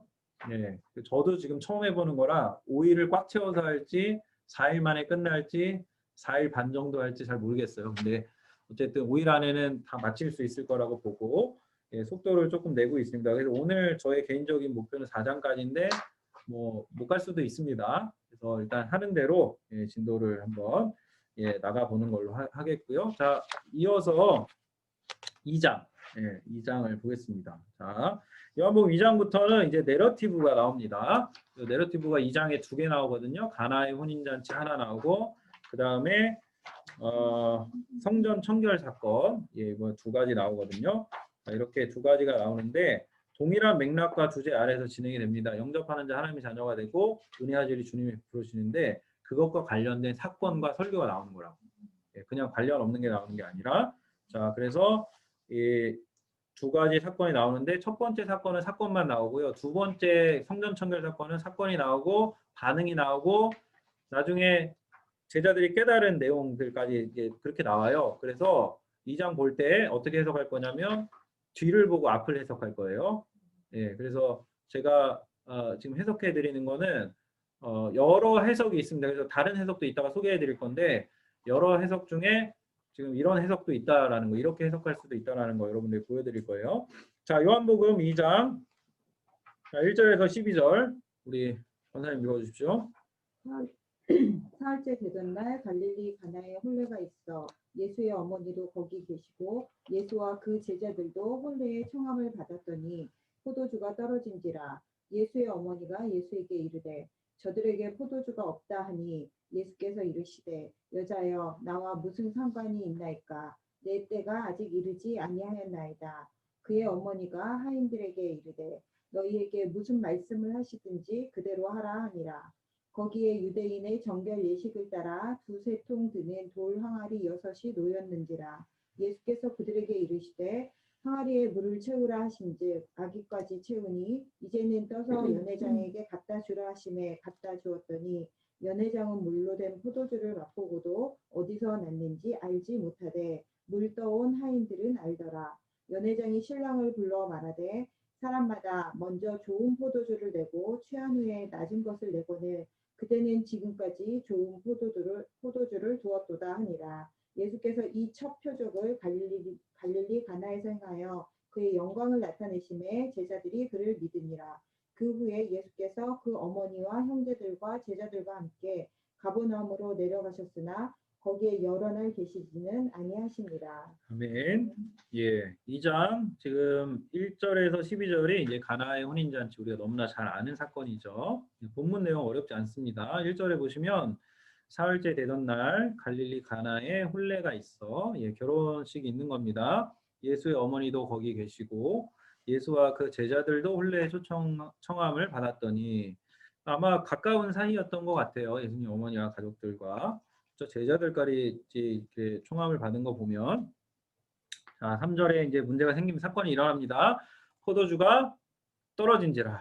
네, 포도주가 떨어졌습니다. 술이 떨어지면 어떻게 하면 됩니까? 집에 가면 되는데 예수의 어머니가 예수님에게 근데 사실 이 당시에 혼례나 이 당시 잔치에서는 굉장한 결례죠. 그리고 그 마을의 수치가 될 수 있기 때문에 예수의 어머니가 예수님한테 말씀을 이렇게 하시죠. 저들에게 포도주가 없습니다. 라고 얘기합니다. 다 알고 있어요. 이 상황을. 4절에 보시면 예수께서 이르시되 여자여 나와 무슨 상관이 있나이까. 자, 호칭은 중요하지 않습니다. 우리는 이렇게 안 부릅니다. 어머니한테 여자여 이렇게 부르면 저런 뭐가 없는 놈 이렇게 하지만 뭐 여기서는 그냥 부를 만한 호칭이니까 예수님 그렇게 부르셨겠지라고 이해하고 넘어가시면 되고 내 때가 아직 이르지 아니하였나이다 이렇게 합니다. 내 때가 여기서의 때는 헬라어 단어 호라를 쓰는데요.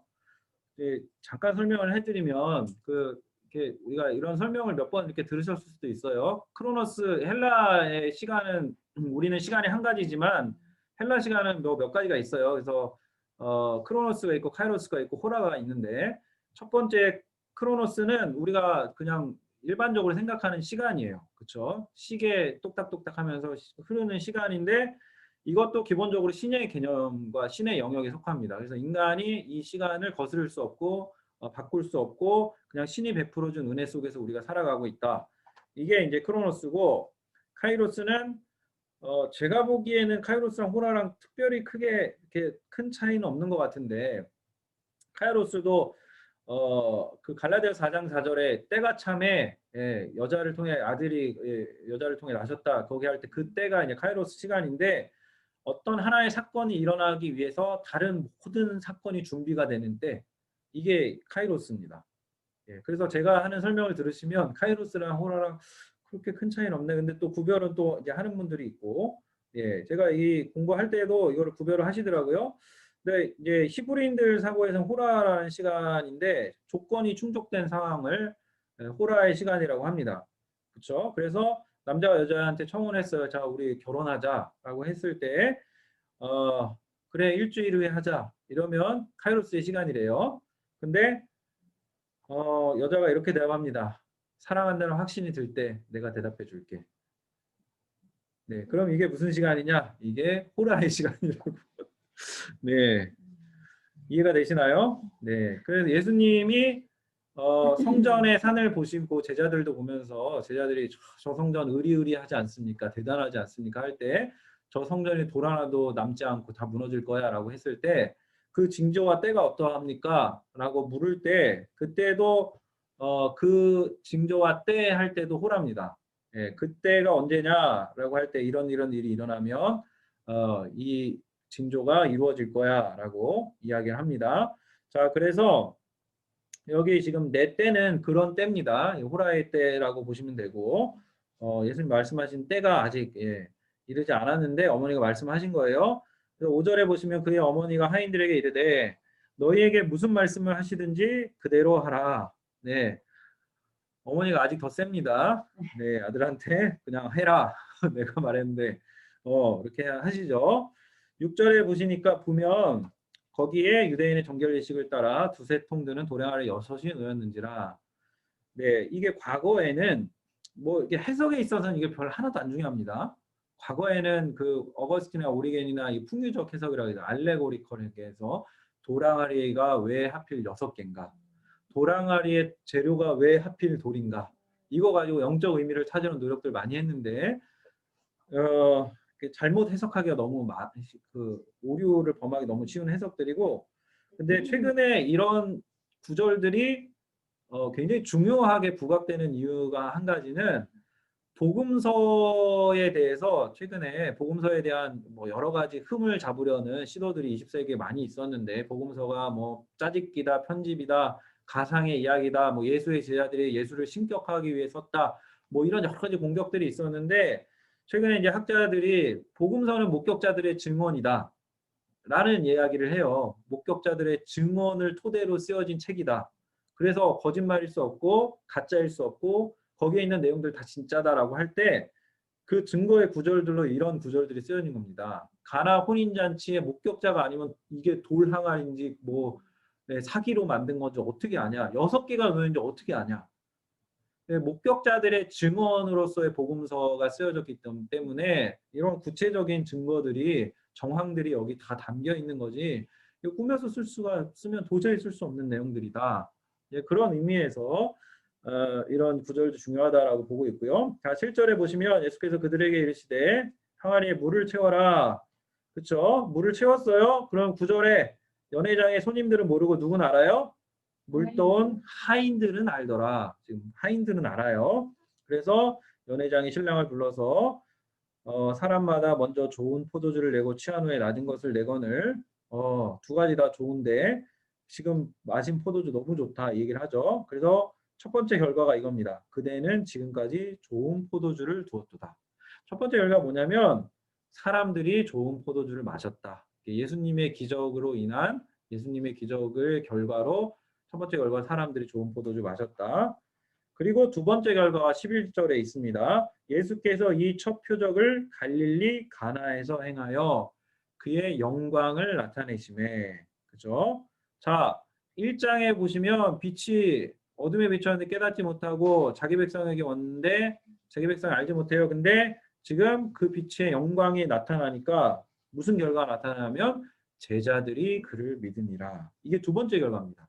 첫 번째 결과는 사람들이 좋은 포도를 마신 거고, 두 번째 결과는 제자들이 그를 믿은 거예요. 예. 두 번째 결과가 진짜 결과입니다. 그러니까 기적의 이 예수님이 이 기적을 왜 일으키셨냐라고 했을 때 제자들이 믿도록 하기 위해 이 기적을 행하셨다. 예, 제자들이 믿도록 하기 위해. 사람들에게 포도주를 먹이기 위해서가 아니라 제자들이 믿게 하시기 위해서, 그래서 그의 영광을 나타내셨다는 독특한 표현이 여기 들어가는 겁니다. 처음 출발이랑 다른 양상이죠. 빛이 어둠에 왔는데 어둠이 깨닫지 못하고 자기 백성에게 왔는데 영접하지 않는데, 이 빛을, 이 은혜와 진리를 알아보는 일단의 무리들이 생기는데 그게 누구냐? 제자입니다. 제자. 네. 그래서 예수님이 하시는 일 중에 가장 중요한 사건 중에 하나가 제자를 부르시는 사건이죠. 공간복음에서도 가장 먼저 하시는 일이 제자를 부르십니다. 그렇죠? 이 제자들이 예수님에 대한 이런 기적들, 표적들 보면서 믿음을 가지게 되는 거예요. 근데 여기서의 믿음이 믿으니라 했을 때 온전한 믿음이냐 했을 때 온전한 믿음 아닙니다. 그죠? 그냥 본 거에 기적이, 기적을 일으키는구나, 야, 따라갈 만하구나, 메시아구나. 근데 예수님의 메시아성은 사실은 그 메시아성의 본질은 십자가, 고난, 부활인데 제자들 그걸 알아요, 몰라요? 지금 모릅니다. 그러니까 온전하게 아는 믿음이 아니에요. 그냥 지금 제자들이 초기에 예수님 따라가면서 믿을 만한 분이구나, 이 빛을 믿을 만한 하구나, 이 자기 백성에게 오신 이 메시아를 믿을 만하구나, 이 정도로 아는 거예요.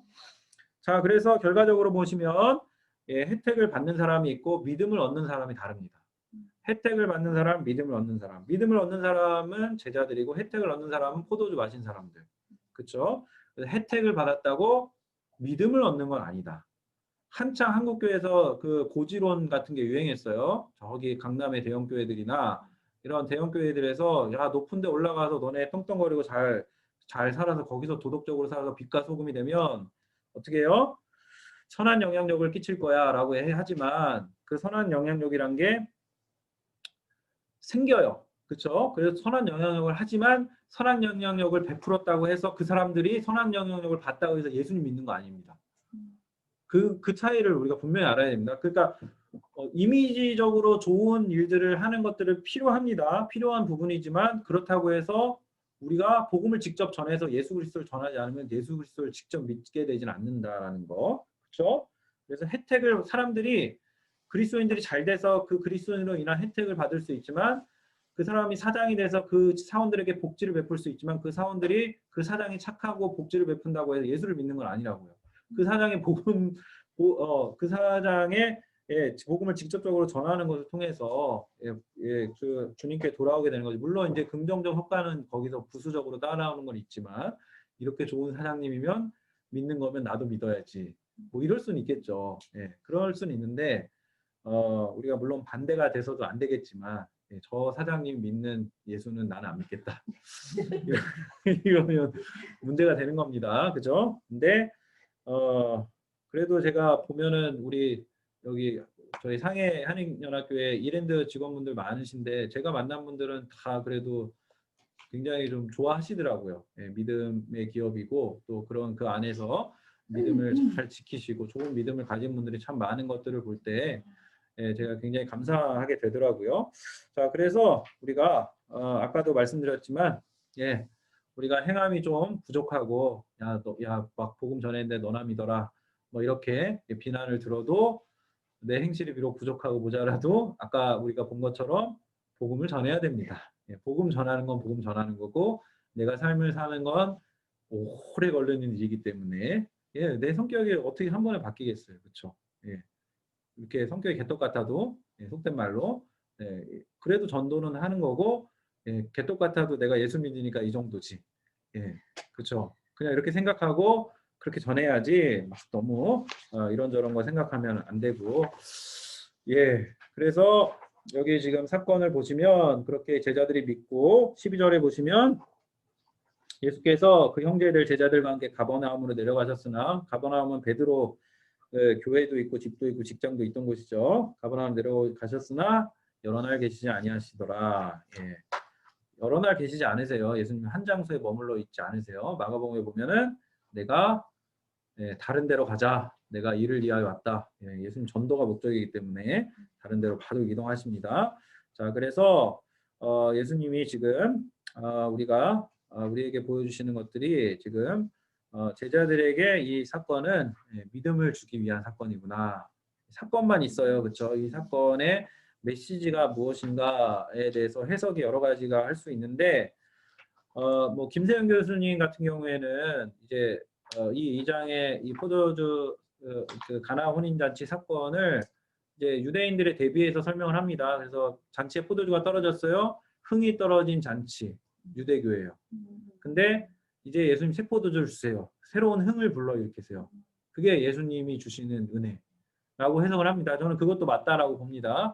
제가 이제 2장 뒤를 해석하고 앞을 해석하는 것도 전체 요한복음을 통해서 볼 때 그렇게 그 또 틀린 해석은 아닌 것 같아서 제가 보기에도 그냥 크게 문제는 없을 것이다라고 보고요. 자, 뒤에 이제 성전 청결 사건을 볼 텐데요. 성전 청결 사건을 우리가 읽기 전에 이 성전 청결 사건이 요한복음에 보면 초기에 나오고요. 공간복음에 보면 뒤에 나옵니다. 그래서 세 가지 가능성이 있어요. 공간복음이 맞다. 뒤에 성전 청결 사건 한 번 있었다. 요한복음이 맞다. 성전 청결 사건 앞에 있었다. 3번 둘 다 맞다. 둘 다 있었다.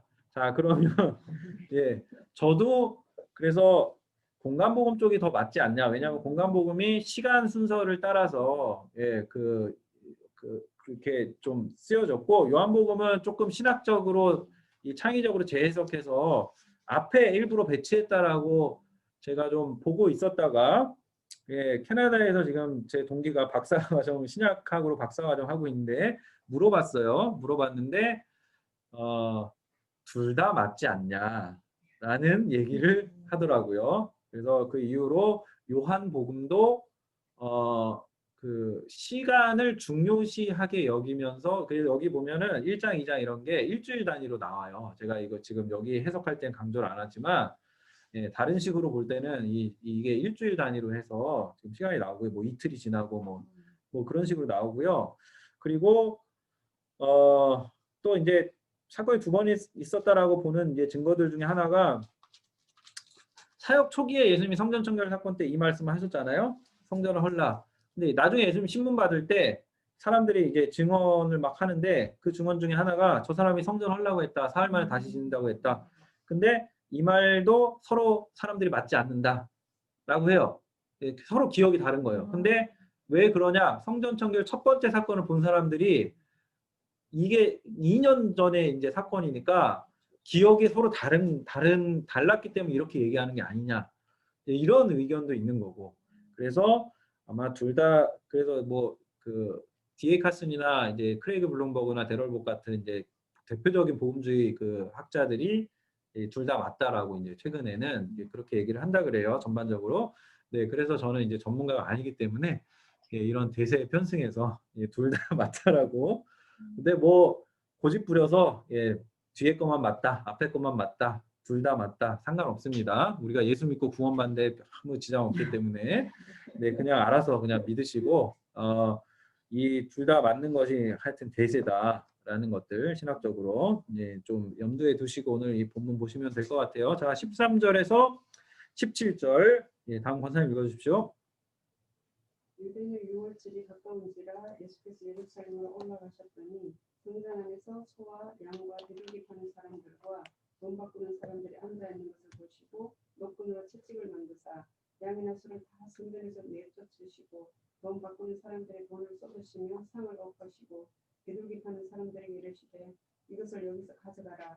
내 아버지의 집으로 장사하는 집을 만들지 말라 하시니 제자들이 성경 말씀이 주의 전을 사모하는 열심히 나를 삼키리라 한 것을 기억하더라. 아멘. 자, 13절에서 17절은 이제 사건이 나옵니다. 자, 13절 때는 언제냐? 6월절입니다. 그렇죠? 6월절. 우리는 음력을 사용해서 6월절을 지금 부활절로 우리는 기념을 하는데 그래 음력이기 때문에 부활절이 맨날 날짜 바뀌죠. 자, 예수께서 예루살렘으로 올라가셨더니 14절 성전 안에서 소와 양과 비둘기 파는 사람들과 돈 바꾸는 사람들 두 부류의 사람들이 있어요. 동물 파는 사람, 돈 바꾸는 사람. 근데 15절에 노끈으로 채찍을 만드사 사람을 예수님이 치신 게 아니라 양이나 소를 성전에 내쫓으시고 돈 바꾸는 사람들의 돈을 쏟으시지 사람을 치신 게 아닙니다. 예, 물건들한테 하셨어요. 그러니까 사람들이 어쨌든 사람을 치는 게 아니더라도 이런 거 막 뒤집으니까 사람들 동요하죠. 그러면서 비둘기 파는 사람들에게 이르시되 이것을 여기서 가져가라. 내 아버지의 집으로 장사하는 집을 만들지 말라. 이렇게 말씀하십니다. 자, 그래서 왜 예수님이 지금 이런 행동을 하시느냐라고 했을 때 원래 그 구약의 규정들을 보면 11조를 하거나 제사를 드릴 때 6월절 같은 절기에 특별히 예루살렘을 올라가서 성전에서 자기 죄를 사하기 위해서 성전으로 가는데 성전에 갈 때 자기 재물을 가져갑니다. 재물을 자기가 원래 가져가야 돼요. 근데 예루살렘 근처에 있으면 그 자기 속 키우고 있으면 가져가면 돼요. 근데 예루살렘에서 며칠 길이 걸려요. 그러면 이왕이면 흠이 없는 재물을 드려야 되는데 가다가 얘가 다리가 부러질 수도 있고 그렇죠? 무슨 뭐또 훔쳐갈 수도 있고 도망갈 수도 있고 사고가 생길 수 있잖아요. 그러니까 자기 집에서 동네에서 파는 거예요. 그 100만 원 주고 소를 팔았어요. 예를 들어서 100만 원 주고 팔아서 100만 원을 타고 예루살렘 가지고 예루살렘 도착했는데 100만 원을 그 돈으로 현금으로 드리는 게 아니라 소나 양을 다시 사야 되는 거예요. 그래서 소를 사려고 봤더니 소가 200만 원이에요. 봤더니 100만 원 자기 100만 원 살 수 있는 양이야. 양을 100만 원 주고 샀어요. 양을 드려요. 그럼 이 제사를 드리는 사람 입장에서는 자기는 하여튼 다 드린 거예요. 자기가 드릴 수 있는 거. 근데 중간에 소가 양으로 탈바꿈했잖아요. 그럼 그 탈바꿈은 누가 시킨 거예요? 이거 먹는 놈들이 있는 거죠. 네, 이 성전 제사, 이 성전 예루살렘 종교가 얼마나 부패하고 타락했는지를 보여주는 일례입니다. 그래서 100만 원 중에서 소나 양을 직접 가지고 올 수 없는 사람들 위해서 소나 양이 있는데 거기서 소나 양을 부풀려 가지고 그 돈을 먹어요. 그리고 돈 바꾸는 것도 환전을 이제 로마 당시에 로마 황제 얼굴에 그 형상이 새겨진 화폐를 썼는데 그 화폐를 이제 성전에서 못 쓰는 거예요. 이게 웃긴 게. 그러니까 다시 이제 유대인들 화폐로 바꿔야 되는데 그거 환전해야 되잖아요. 우리 위안화 원화로 환전할 때 수수료 떼듯이 수수료 엄청 떼는 거예요, 얘네가. 그래서 예수님이 이 유대 예루살렘 종교 지도자에게 너희가 장사하는 집을 만들었다. 예, 이 종교가 부패하고 타락하는 가장 극명한 증거가 이거잖아요. 그쵸? 장사하는 거. 그쵸? 부흥회 가가지고 자, 주님의 용서 막 눈물 콧물 다 짠 다음에 자 이제 작정합시다. 자, 건축원금 작정합시다. 예. 그래서 집문서 이렇게 맡기고, 그쵸? 보증서고. 그런 게 장사하는 집을 만들지 말라. 예수님이 장사하는 집 만들지 말고, 뭐라 그래요? 원래 그 성전은, 그쵸? 기도하고, 죄 용서받고 이런 곳인데 그게 없어요. 나중에, 공간복음에 있는 이 사건, 성전청결 후대에 일어난 사건 보면 장사하는 사람도 예수님 찾아온 게 아니라 그 유대 종교 제사장들이 찾아오고 지도자들이 찾아오고. 왜 그래요? 돈을 누가 먹어요? 예, 이 사람들이 먹으니까 이 사람들이 예수님을 죽이려고 하는 거죠. 자기들의 이 종교 시스템 구축해 놓은 걸 무너뜨리려고 하니까. 그래서 이 사건을 보고 제자들이 성경 말씀에 주의 전을 사모하는 열심히 나를 삼키리라 한 것을 기억하더라. 예, 장사하는 집을 만들지 말라고 해서 예수님이 하셨는데 결과적으로 성전이 깨끗해졌다 뭐 이런 표현이 나오는 게 아니라 주의 전을 사모하는 열심히 나를 삼키리라. 이게 기억났대요. 아, 구약 성경에 말씀한 그분이구나 라고 제자들이 믿었다. 이게 사건입니다. 물로 포도주를 만든 사건 보고 제자들이 예수님 믿고, 이 성전 청결 사건을 보고 제자들이 구약에 말씀했던 걸 지금 예수님이 하시는구나 라는 걸 믿었다는 거예요. 자, 18절에서 21절, 22절까지 읽어주세요. 이에 유대인들이 대답하여 예수께 말하기를 내가 이런 일을 행하니 무슨 표적을 우리에게 보이겠느냐. 예수께서 대답하여 이르시되 너희가 이 성전을 헐라 내가 사흘 동안에 일으키리라. 유대인들이 이르되 이 성전을 46년 동안에 지었거늘 네가 3일 동안에 일으키겠느냐 하더라. 그러나 예수는 성전된 자기 육체를 가리켜 말씀하신 것이라. 죽은 자 가운데서 살아나신 후에야 제자들이 이 말씀하신 것을 기억하고 성령과 예수께서 하신 말씀을 믿었다. 아멘. 자, 그래서 18절에서 21절에 보면 이제 두 번째 내용이 나오는데요. 성전 청결 사건에 대한 반응입니다. 자, 유대인들의 질문과 대답, 예수님의 대답인데요. 18절에 유대인들이 대답하여 예수께 말하기를 내가 이런 일을 행하니 무슨 표적을 우리에게 보이겠느냐라고 합니다. 예수님의 대답이 이겁니다. 첫 번째, 너희가 이 성전을 헐어라. 두 번째, 내가 사흘 동안에 일으키리라. 예수님이 성전 청결 사건을 왜 하셨냐? 이것을 위해 하신 겁니다. 너희가 이 성전을 이것을 보여주기 위해서 헐어라. 내가 사흘 동안에 일으키리라. 네. 근데 유대인들이 뭐라고 대답해요? 야, 이 성전은 46년이나 지었고 지금도 짓고 있는데 네가 어떻게 3일 동안에 일으키냐? 자, 문자적으로 이해하는 거죠. 응? 예수님의 말씀하시는 예수님의 의도가 있고 유대인들은 문자적으로 이해합니다. 나중에 지금 3장에서 계속 그렇게 나와요. 이해를 못해요. 예, 빛이 왔는데 알지도 못하고 영접하지도 않고, 그렇죠? 그래서 주님이 왔는데 자기 백성인 유대인들은 영접하지 않습니다. 46년 지은 걸 어떻게 하냐? 근데 21절에 요한의 해석이 나오죠. 예수는 성전된 자기 육체를 가리켜 말씀하신 것이라. 아, 성전은 예수님의 몸이구나. 그죠? 내 몸을 새로운 성전으로 줄 거야. 예수님 이 말씀하시는 거구나. 라는 것을 여기 해석이 아예 나와버리죠. 그렇죠? 자, 그래서 22절에 그 다음에 이제 22절은 제자들이 나중에 나중에 깨달은 겁니다. 죽은 자 가운데서 살아나신 후에야 나중에 깨달은 거예요. 예, 죽은 자 가운데서 살아나신 후에야 제자들이 이 말씀하신 것을 기억하고 성경과 예수께서 하신 말씀을 믿었더라. 예.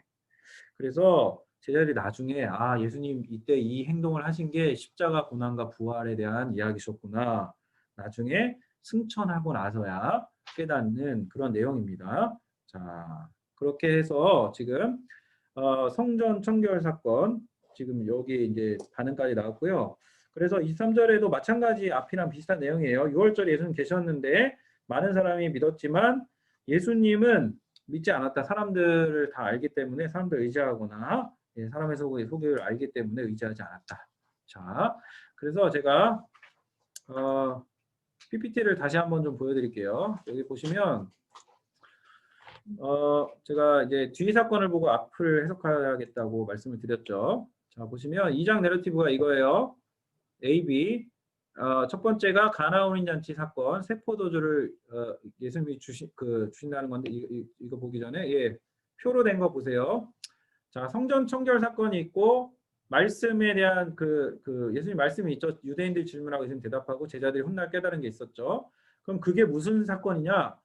성전 청결은 예수님이 새로운 성전을 주시겠다는 건데 그 성전은 예수님의 몸이에요. 그래서 세 번째 죽음과 부활. 예수님이 제자들이 죽음과 부활 후에 깨달았다. 지금 이 얘기 나왔잖아요. 앞에는 사건만 있어요. 근데 물로 포도주를 만든 사건이 뭐냐라고 했을 때 그러면 앞에 성전이 예수님의 몸이면 새 포도주는 예수님의 피. 예수님이 피를 주시겠다는 말씀이구나. 그래서 뒤를 보고 앞을 합리적으로 추론을 하는 거예요. 피를 주시는 사건이구나. 네. 엉뚱한 해석은 아닌 것 같죠? 네. 네, 굉장히 좀 일리가 있는 해석입니다. 그래서 2장을 통해서 우리가 이제 보게 되는 게 그래서 예수님이 가나 혼인 잔치는 새 포도주를 주시는 거구나. 주님이 자신의 피를 주시는구나. 새 언약의 피를 주시구나.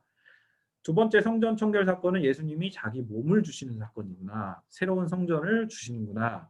자, 그렇게 해서 자 이렇게 하나를 더 넘겨서 보면 이렇게 됩니다. 성전 청결 사건은 해석이 성전 짓겠다, 새 성전 주겠다. 그러면 예수님이 새 포도주는 옛 포도주는 이제 가고 옛 포도주는 구약이죠, 율법이고, 근데 이제 새 포도주 그리스도의 피를 통해서 예수님이 우리에게 새 언약을 주시는구나.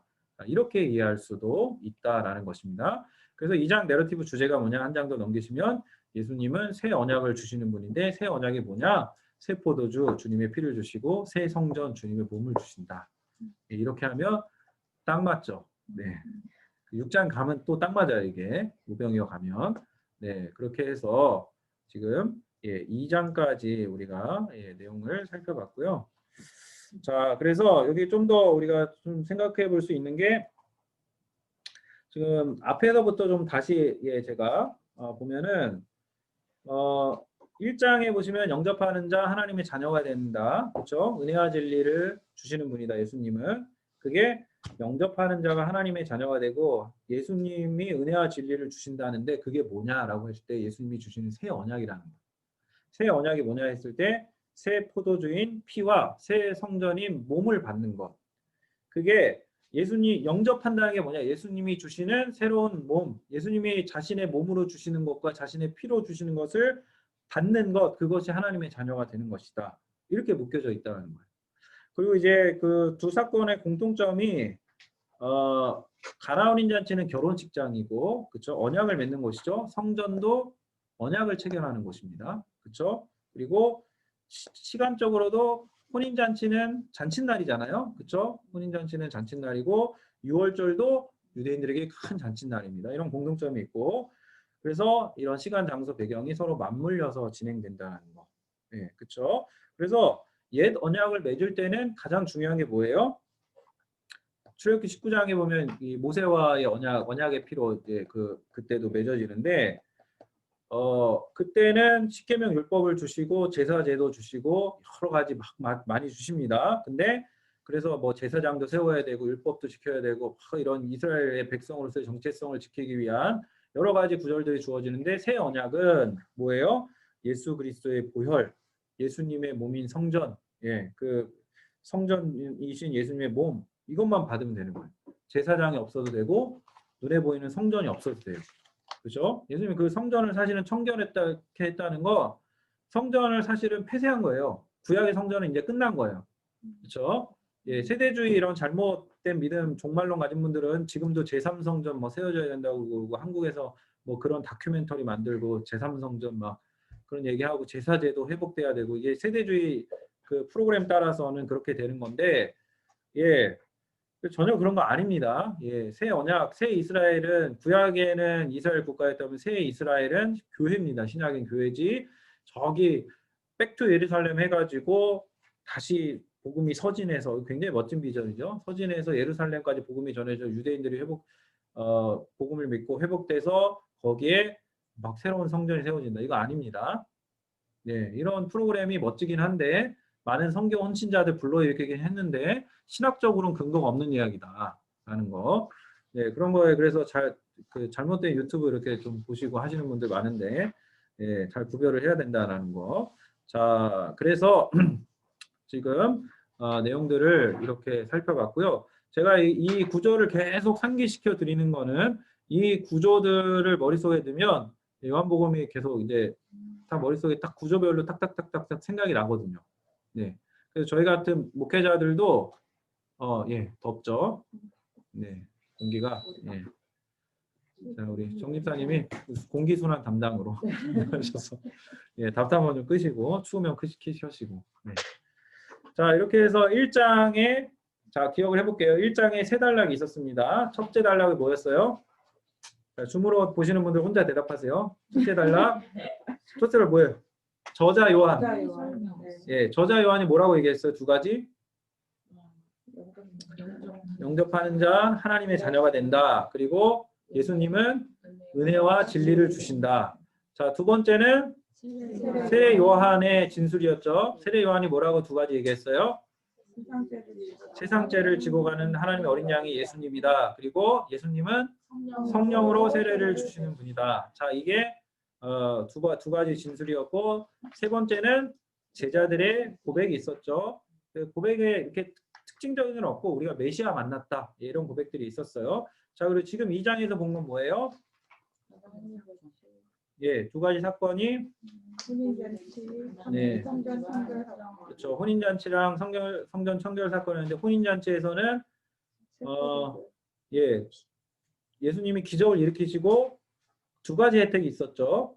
그 첫 번째 혜택은 사람들이 포도주를 마신 거, 예수님의 기적으로 많은 사람이 포도주를 마셨어요. 근데 예수님이 기적을 일으킨 진짜 의미는 두 번째, 제자들이 믿음을 가지게 되었다. 예, 이게 요한이 강조하는 것이었다. 자, 두 번째, 성전 청결 사건에서는 성전은 예, 예수님이 뭐라고 말씀하세요? 너희가 이 성전을 헐라 내가 사흘 만에 일으킬 것이다. 유대인들은 46년 동안 지은 성전 어떻게 허냐, 네가 사흘 만에 일으키냐라고 했지만 예수님의 실제적인 의미는 예수님이 자기 몸을 십자가를 통해서 주셔서 예, 성전을 내가 내 몸을 너희에게 성전으로 줄게. 이 말씀이셨죠. 그래서 이 뒤를 통해서 앞을 해석하면 앞에는 예수님의 예, 세포도주를 주시겠다는 건 피. 네, 그래서 제가 아까 설명드렸듯이 예, 흥이 다한 유대교로 해석하셔도 되고 이거를 예, 그 예수님의 피라고 해석해도 되고 그거는 보는 관점에 따라서 네, 종교개혁 이후로 이 성경을 우리가 해석할 수 있는 권리와 자유가 있기 때문에 아주 어긋난 해석이 아니라면 예, 성경적으로 우리의 믿음을 북돋고 예, 우리에게 올바른 은혜를 주는 것이라면 그걸 받으면 됩니다. 자, 그래서 이런 은혜를 주셨다. 자, 3장은 무슨 내용이 나올까요? 그러면 똑같죠. 예, 영접하는 자 하나님의 자녀가 되는 은혜를 예, 주신다. 자, 이런 내용을 주실 겁니다. 자, 여기까지 예, 내용을 우리가 봤는데요. 질문이 있으시면 질문하시고 네, 채팅창으로 질문 받습니다. 질문하시는 분들 네, 채팅창으로도 질문을 주셔도 되고요. 다른 분들도 네, 우리 네, 한 집사님이 예, 표현이 팍팍 와닿아서 좋다고 마이크 잘 들리시나 봅니다. 네, 네, 감사하고요. 이런 피드백. 네, 지금 뭐 들으셨는데 어떠세요? 궁금하시거나 이런 부분들이 있으셨어요? 제가 질문 받았던 거는 17절에 주의 전을 사모하는 열심히 나를 삼키려 하는 구약의 어느 구절입니까? 질문을 받아서 모르겠습니다. 했어요. 잘 찾아보세요. 네, 있죠. 예, 각주에 보면 나와 있죠. 네, 예, 개역개정 성경을 펴보시면 예, 그런 것들이 나와 있습니다. 네, 제 예상보다 빨리 지금 제가 원래 오전에 2장까지 하려고 했거든요. 오후에 3, 4장 하려고 했는데 예상보다 빨리 끝나서 여러분에게 점심시간 50분을 무려 50분을 드리겠습니다. 그래서 충분히 좀 쉬시고 네, 그렇게 좋아할 일인지 모르겠지만 네, 충분히 쉬시고 12시 반에 예, 방에서 방을 다 그냥 유지를 시켜 놓을 테니까 틀어 놓으셔도 되고 나갔다 다시 들어오셔도 됩니다. 네. 저는 비디오랑 음소거는 해놓겠습니다. 자, 수고 많으셨고요. 이따가 12시 반에 다시 만나도록 하겠습니다.